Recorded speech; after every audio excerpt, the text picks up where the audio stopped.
Quand vous avez la probabilité qu'il y a au moins une femme dans l'équipe, le au moins ils vont faire tilt. Donc tu dois faire la formule de complémentarité, non? Ouais. On va dire qu'au moins une femme dans l'équipe, on va appeler ça B. Ok. Et c'est quoi P de B? C'est complémentarité.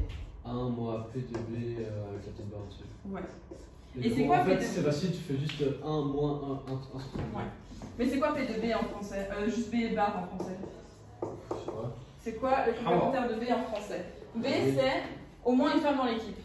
C'est que des hommes. Que des hommes dans l'équipe. En fait, techniquement, c'est aucune femme. Ouais, et c'est quoi la probabilité d'avoir que des hommes? Ben, c'est la même chose, sauf qu'au lieu d'avoir cette branche-là, on a la branche qui est là que des garçons. Et donc, on multiplie 1 demi fois 1 demi fois 1 demi fois 1 demi fois 1 demi. Ouais, j'allais dire 1,32. Et donc 1,32. Et donc, c'est l'inverse de 1,32. C'est pas l'inverse de 1/32, parce que l'inverse de 1/32 c'est 32.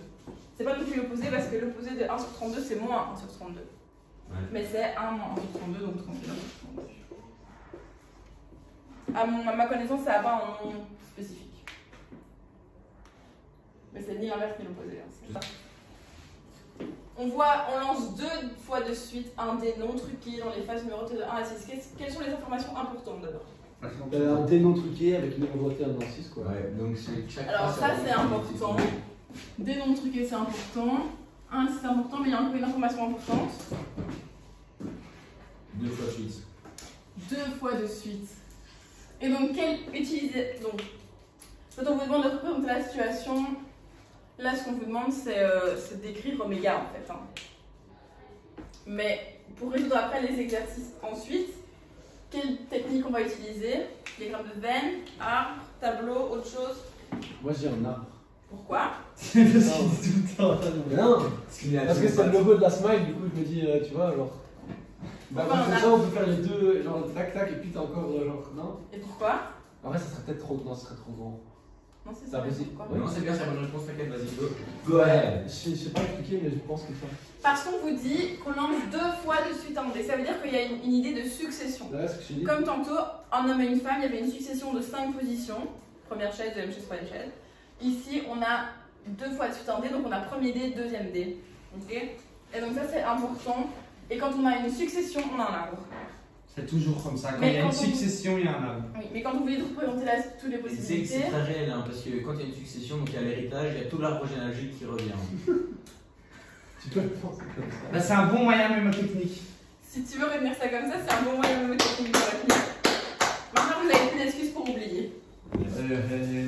Par contre, quand vous dites représenter la situation, dans ce cas-ci, on vous demande, vous pourriez très bien faire un arbre 1 entre 4, 5, 6 et puis à chaque fois 1 entre 4, 5, 6, mais ça va être illisible. Moi, ce que je vous conseille quand on vous dit ça, c'est de faire, avec les dés, c'est de faire oméga égal. Comme on l'avait déjà fait en classe, vous vous souvenez? On avait fait oméga égale accolade, premier couple, 1, 1, 1, 2, 1, 3. Bon, on va pas tous les faire, mais à l'examen, vous les faites tous évidemment. Hein. Et ça va jusque 6, 6. Si vous écrivez ça, l'examen il va être 0. Hein. Il faut tout écrire évidemment. Mais vous avez compris ce qu'il fallait mettre? Oui. Ok. Bon, pour le B, pour le C, pour le D, on utilise un arbre. Et pour le E? Ok.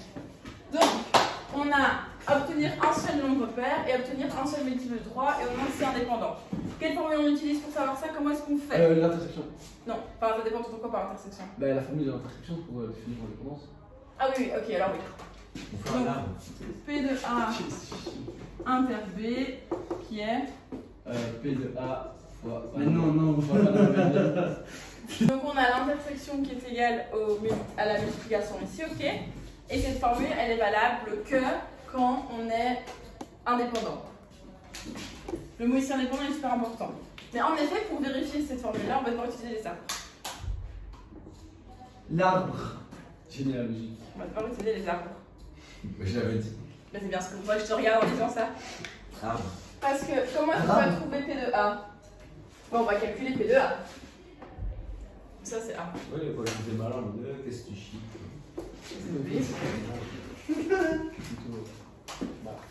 Obtenir un seul nombre pair, on fait l'intersection.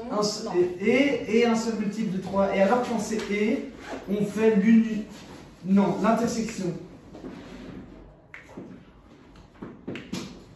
et, c'est intersection, il y a un et dans l'énoncé. Oui, oui. Et ici, on te demande est-ce que les événements là et là sont indépendants. Donc c'est pas l'intersection, mais il y a l'intersection qui va jouer parce que c'est la formule de l'indépendance. Mais il y a quand même un et. Oui, oui, dans ce Alors cas-ci. ça veut dire que ça fonctionne pas ton truc. Alors ça marche quand on a quasiment dans tous les cas ça va marcher. Sauf là quoi. Sauf là parce que c'est ça marche vraiment jamais à des 100%. C'est vraiment des Et chiens quoi. c'est pourquoi c'est parce qu'en fait on te demande si deux événements sont indépendants ou pas. Et donc là tu dois penser indépendant. C'est plutôt le terme indépendance qui doit te choquer. Indépendant. Ah, ok. Ok. Ça va. Et donc vous devez calculer ça, vous devez calculer ça, vous devez calculer ça et vous devez regarder si c'est égal ou pas. Ok. Les cartes, vous ferez ça avec quoi? Les cartes, vous faites ça avec quoi les cartes? Les probabilités suivantes. Avec un diagramme de Venn. Ça va se compliquer bien la vie ça. Si je te demande la probabilité de tirer une carte du carreau, C'est juste par logique. voilà. Vous les faites par la logique. Ok. Si on vous disait tirer deux cartes, là tu le fais tu fais un arbre. Si on dit, comme on dit qu'une carte, vous faites à la logique. Alors, quelle technique on va utiliser? Au début ça va être facile. La probabilité qu'un élève ait les cheveux foncés est de 8 sur 14. Ok. On peut faire 4 sur 7. Ça c'est ici, il y a une erreur, c'est mieux. Ensuite, la probabilité qu'un élève ait les cheveux Non, c'est clairs. cheveux foncés. Oui, mais là on a déjà eu cheveux donc là c'est sûr. C'est quoi la probabilité qu'un élève ait les cheveux clairs? Les cheveux clairs, bah, c'est 1 sur 3. Comment est-ce que ça se trouve ici sur 14? Là, tu déduis. Ouais. 1 moins 8 sur 14. Ce qui fait 6 sur 4. C'est quoi la probabilité qu'un élève ait les yeux clairs? Bah, 5 sur 14. Presque. Et les yeux foncés? Bah, 9 sur 14. Ok, jusque-là, il n'y a pas vraiment besoin de faire un dessin. Et ensuite, on vous dit que parmi les élèves, 3 ont les yeux clairs et les cheveux foncés. Là, Comment est-ce qu'on va faire ici? On va pas faire un diagramme de veine. Pourquoi on va faire un diagramme de veine? Les veines. Le diagramme de veine, il va vous servir quand vous avez certains sont dans une catégorie, certains sont dans l'autre, certains sont dans les deux. Dans les deux. Et là, on peut pas avoir les cheveux blonds et foncés. un tableau, Voilà. oui, on fait un tableau. On fait un tableau, il y a les yeux, il y a les cheveux, et ça se croise. Enfin, On va faire un tableau. Oui, je fais ici. On a les yeux clairs et les yeux foncés, les cheveux clairs et les cheveux comme avec les foncés. papis qui prenaient les services des lagages. Ouais. Voilà. Et donc vous savez que vous Réacté, c'est avez YouTube. 8 élèves qui ont les cheveux foncés. Et CC, c'est coucou. 14 CF, c'est coup franc. ici. Paul. Et YC, c'est. Donc si vous en avez 6 et vous aviez 5 élèves aux yeux clairs et donc 9 aux yeux foncés. Et on vous dit quoi? On vous dit 3 ont les yeux clairs et les cheveux foncés. Attends, les yeux clairs, ouais, tu veux cette fois-là. Du coup, tu déduis 2 là. Et après 4 YT et CC. Et puis là, tu fais 5. Et là vous vérifiez que ici vous avez bien 9, vous avez bien 9, nickel. Il faut que la dernière case elle colle dans les deux sens. Si la dernière case colle dans les deux sens, vous n'êtes pas trompé a priori. Ok. Maintenant que vous avez ça, vous savez répondre. Quelle est la probabilité qu'un ait les cheveux clairs ou les yeux clairs? Dans les cheveux clairs ou les yeux clairs. Là le mot-clé c'est le ou. Ça Valiant, c'est quoi le 11. Le 11. ou, c'est c'est l'union, oui, Ouais. c'est ça. Donc on va Juste là, regarder d'ailleurs. comment on trouve 11. Les cheveux clairs ou les yeux clairs. Là, tu fais 6 plus 5. Ah oui, 5 sur 14. Et en dessous, Divisé pour par avoir les 8 sur cheveux 14. foncés. Donc on fait 8 sur 14. Donc on fait 5 sur 14 fois 14 sur 8. Ça fait Un peu de rappel. 5 plus 7. Camille, est-ce que c'est un hasard que c'est 5 sur 8 et que genre le 5 et le 8 c'est sur la même catégorie? Non, parce qu'en fait, voilà, on va faire la logique maintenant. C'est quoi la probabilité d'avoir des yeux foncés parmi ceux qui ont les cheveux foncés? Tu regardes ceux qui ont les cheveux foncés, donc tu regardes les 8 qui ont les cheveux foncés. Ah bah oui, c'est super logique. Et tu regardes parmi ces 8, lesquels ont les yeux foncés, ben 5 sur 8. C'est vraiment un calcul d'une demi-heure avec 6000 formules pour calculer ça. Non, tu peux le faire la logique, ça marche aussi. Ok. Et est-ce que c'est la même chose qu'un élève ait les yeux foncés si il a les yeux foncés? Non, mais non, du coup ce serait 5 sur 9. Ouais. La probabilité d'avoir les cheveux foncés si on a les yeux foncés, c'est 5 sur 9, ok? Comment est-ce qu'on résout le ABC du 6? Le ABC c'est la même manière. Bah, c'est logique. C'est logique. l'alphabet. Ok, c'est logique à C'est part ce que j'allais dire. que ici on a le OU, donc le OU il faut faire attention, et ici on a le ne pas, donc c'est le 1 moins complémentaire, ok? Par contre, le DEF, il y a une autre manière de résoudre. Il va falloir faire un petit Sans remise, mais tu fais l'arbre. On fait l'arbre. Le sans remise, déjà il y a le 2, et il y a le sans remise. Ce sont deux indices qui vous montrent que vraiment ça c'est un arbre qu'on va Mais faire. attends, elle les prend deux d'un coup ou elle prend Non, elle en prend un et puis un. Oui, si on n'a pas de remise sur remise. Elle en prend, même si on vous dit qu'on pioche deux cartes par exemple, ben forcément tu dois en prendre une et puis une autre. Ok. Ici on a donc les arbres. Après le 7. Bon, le 7 là maintenant, Oui, coach. comment on résout le 7? Là, tu pas. Comment on Dans résout un le 7? atelier de couture, on a une équipe de 5 personnes. On suppose qu'il y a probabilité entre les sexes. On fait un arbre. Pourquoi? Parce qu'on a fait exactement la même chose et on a Ouais. fait un arbre. Ouais. Du coup, En fait, cette question-là, elle est arrivée dans deux examens de jury différents. Et vous avez entendu ça, c'est super important, deux examens. Ça fait deux fois dans des examens de jury qui posent ce genre de questions. Donc, Une fois c'est masculin, une fois c'est féminine en fait. Oui, c'est ça. Et il a l'année passée, donc dans celui de septembre, ils ont fait le même principe, sauf que c'était pas des personnes, c'était des boules. ils peuvent. ça quoi. Ah, c'est. Mais c'est la formule Est-ce que de c'était complémentarité. les couleurs? Ouais. Donc, en fait, parce qu'il y a. Pour Pourquoi le 7, il faut utiliser la formule de complémentarité. Oui, pour le. 7. Attends, je suis perdue. Là, le B. Ouais. Oui. Donc pour le A, on fait un arbre, pour le B, on fait un arbre et on utilise la complémentarité. Pour le 8, on voit qu'on a quoi comme mot-clé? Pour la même chose. Hein. C'est truqué. Tout également, la totalité des. Deux fois de suite, On détruqué. a Et numéro non 1 à 6. truqué, Ah, nous, deux fois de suite, 1 à 6. On fait un arbre. On fait un arbre parce qu'on a deux fois de suite. On a non truqué, ça veut dire que c'est à chaque fois 1 sur 6, puisqu'on a 6 faces. Ok, donc là c'est des arbres. Hop, ensuite, elles sont dans ma correction du jury. Bon, le 9 sur la même chose. Le 10, le 10 ça c'est intéressant. Le 10, il y a eu beaucoup d'erreurs au jury.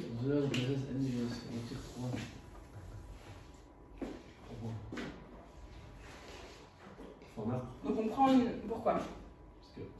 Pourquoi? Parce qu'on les retire une à une. On les retire une à une. Ok. Et donc il y a une succession. Et dès qu'il y a une succession, bim, on a un arbre. Ok. Ensuite, et puis regardez, ici on a quoi? Le 11. J'ai déjà fait. Tableau. Biodique. Le Des 12. éléments par même des. Le 12, on fait quoi le 12? Le 12 janvier.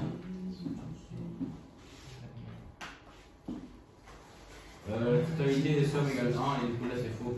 C'est faux parce que c'est supérieur à 1. Et si je vous avais donné ça?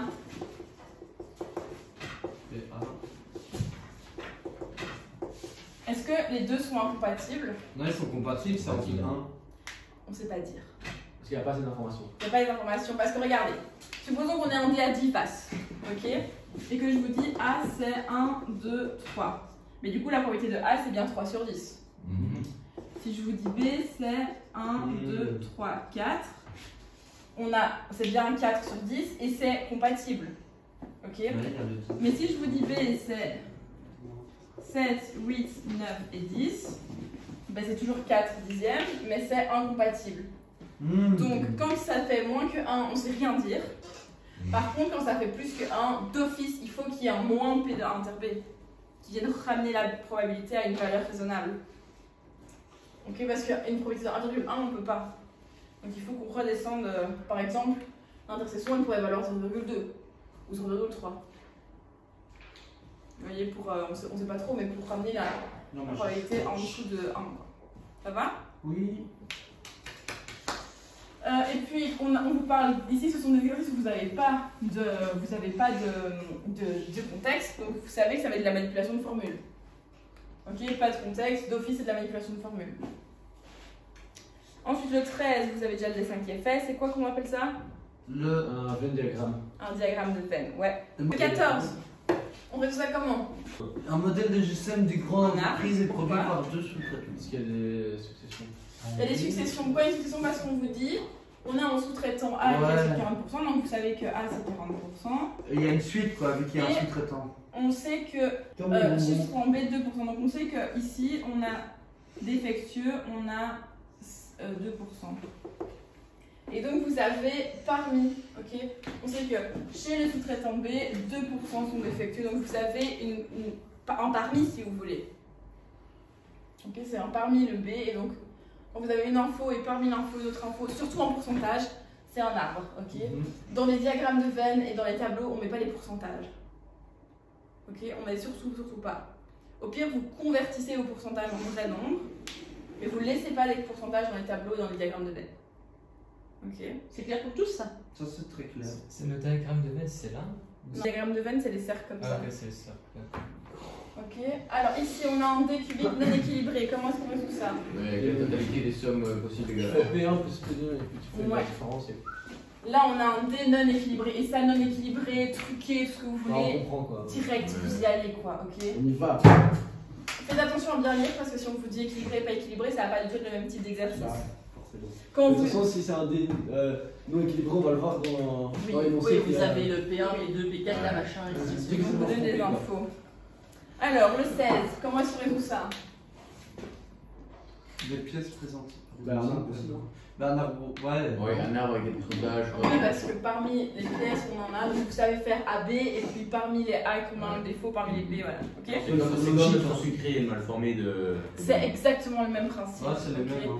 Je n'ai pas été chercher, mais qui sont bien loin. Tous les gens, Il y a des bonbons par machine. Après, j'essaye de rester le plus fidèle possible aux questions de Les jeu. classes de demain, on le fait plusieurs fois. Et ça- Ensuite, on lance un dé 2 fois de suite. On représente la situation. Qu'est-ce qu'on doit faire quand vous dites représenter la situation dans lancer 2 dés? On vous dit, on lance un dé 2 fois. Représente la situation. On avait la même question il y a 3 ou 4 questions de ça. Qu'est-ce qu'on doit faire? 1, 2, 2. Ouais, avec le oméga. C'est ça. Oméga égale accolade, on appelle accolade, parenthèse 1, 1, 2, C'est le tout début des. 1, Après, on 3, fait un arbre. Ouais, c'est tout début ça. 1, 4, etc. jusque 6, 6. Ok, bon. Là, vous devez avoir 36 possibilités. On doit écrire les 36 le jour de l'examen. Oui. Non. Si. Ça prend un quart d'heure pour rien, quoi. Non, non, ça. Et les dernières fois, c'était sur 6 points sur 2 questions. C'est 6 points cadeaux, les gars. Oh, bah dinguerie. Ouais, il faut le faire quoi. Si tu as, j'ai vu un petit tip sur les réseaux. D'abord, tu notes toutes les grosses questions. Ouais. Puis tu notes les petites On va questions que tu travailler sais que tu ensemble. peux répondre. Puis les grosses questions que tu sais que tu vas réussir à répondre. Ouais, on va travailler ça. Donc, l'essai, on peut sous comment? Calculer la probabilité d'obtenir au moins 2. Mais on fait un arbre. On fait un arbre. Ok, on Et fait à un chaque arbre fois, on parce fait que 2 pas 2, 2 pas 2, 2 pas 2, 2 pas 2, 2 pas 2. Parce que Ouais. sinon, il est beaucoup trop on lance que 2 Tu fois. fais 2 avec la tête barre. Ouais. On m'a posé la question, est-ce que écrire ça, c'était la même chose qu'écrire ça? Non, c'est pas A. Et là, c'est rien. Alors, C'est tout ça- ça compte pas. Ça. Ça, c'est pas A, écrit de manière probabiliste. Ok, dans votre examen, c'est ça que vous devez écrire. Ouais. Si vous faites un arbre sur le côté ou en brouillon, parfois vous verrez que dans les exercices, comme en fait sur l'ordinateur c'est pas facile de toujours mettre la barre au-dessus, des fois j'ai juste barré les A. Ok, mais ça vous pouvez les mettre dans un arbre parce qu'un arbre c'est moins formel. Mais vous pouvez pas écrire ça dans. Vous pouvez pas écrire ça par Non, exemple. n'utilisez pas ça vous quoi. Mais là, c'est quand même notre Donc, on l'utilise justification. pas. Donc, si on n'est pas formel dans notre justification. Oui, non, mettez bien le chapeau dessus. On fait que le chapeau, comme ça on s'en Ouais, ouais, ouais. Ça vous embrouille pas. Parce que c'est pas la même chose. Enfin, c'est la même chose intuitivement, mais c'est pas la même chose formellement. Ok. Ce que vous pourriez aussi voir à l'examen, c'est ça. A avec un petit C au-dessus. C'est une autre manière d'écrire ça. C'est deux manières qui se valent, qui sont exactement les mêmes. Ok, ça c'est beaucoup plus correct. Ah, il est tranquille. Ça c'est beaucoup plus correct. Ok. Mais ça c'est aussi beaucoup utilisé dans les livres. Les deux se trouvent dans la littérature. Puisque souvent, par exemple à l'université, j'utilisais ça. Il faut pas trop. Voilà. Et puis là vous avez encore un tableau. Il y a ton chargeur aussi. Parce qu'on est presque au bout, on va finir. Hein. Donc vous avez, normalement, quand vous voyez un énoncé, vous savez répondre. À la fin, c'est quoi?